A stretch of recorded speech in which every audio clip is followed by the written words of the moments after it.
Now let's turn to the broader market action as we close out the week. Joining me, Charlie Babrinskoy of Ariel Investments and James Demmert of Main Street Research. Guys, welcome. James, you say to buy any weakness in the market overall. You predict S&P 6150 by year end, but you expect a 10 to 15% correction at the beginning of 2025, and that AI stocks and these big stocks are going to do worse and then come back. How do you expect that to work? Especially, can the market come back without these big AI names, big names and AI names coming back too?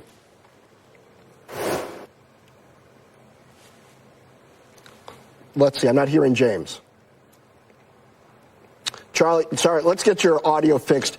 James, not quite hearing you there. Charlie, you expect that healthcare and food stocks, which have responded negatively to the idea of RFK Jr., you think they're overdone. Which ones in particular do you see opportunity in?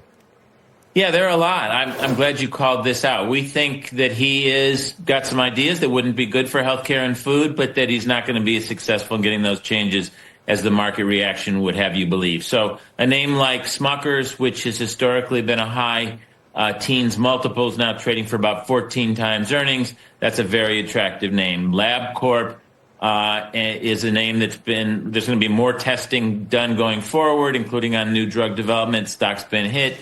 LabCorp trading at a very reasonable valuation. And then J&J, of course, one of the best healthcare names. It's been a great strategy to just buy J&J and put it away, is now trading at 14 times forward earnings. That's a name that's been a premium to the market for decades and now trading at a discount valuation. So healthcare and food is a place that we think has been overly scared by the prospect of Mr. Kennedy.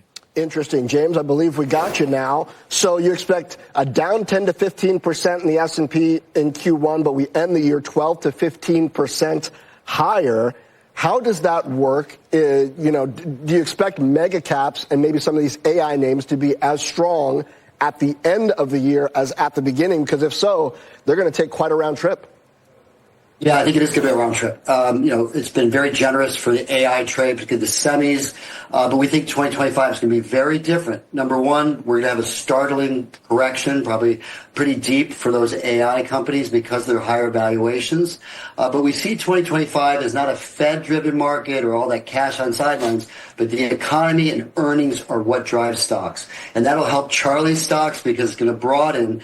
But we think that big decline might be because the Fed is going to be unable to lower rates in the first quarter. That might be startling. That might have a good sell-off in the tech stocks. But let's remember one thing: we're early in the AI transformation, and as Broadcom suggested and looked at today with the report, we think there's still lots of legs to AI, but it's going to be second derivative AI companies. So yes, the NVIDIA's, Broadcoms do well in 2025, but those second derivative software companies, telecommunications, catch up. So what potentially derails your thesis? If tariffs don't go as you expect, rates pause for a while?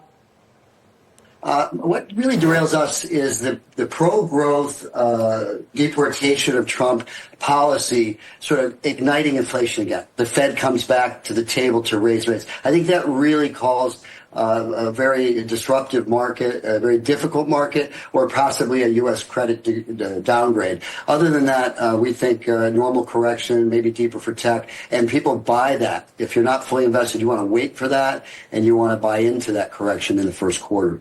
All right. Thank you. James, Charlie, good to see you. Happy Friday.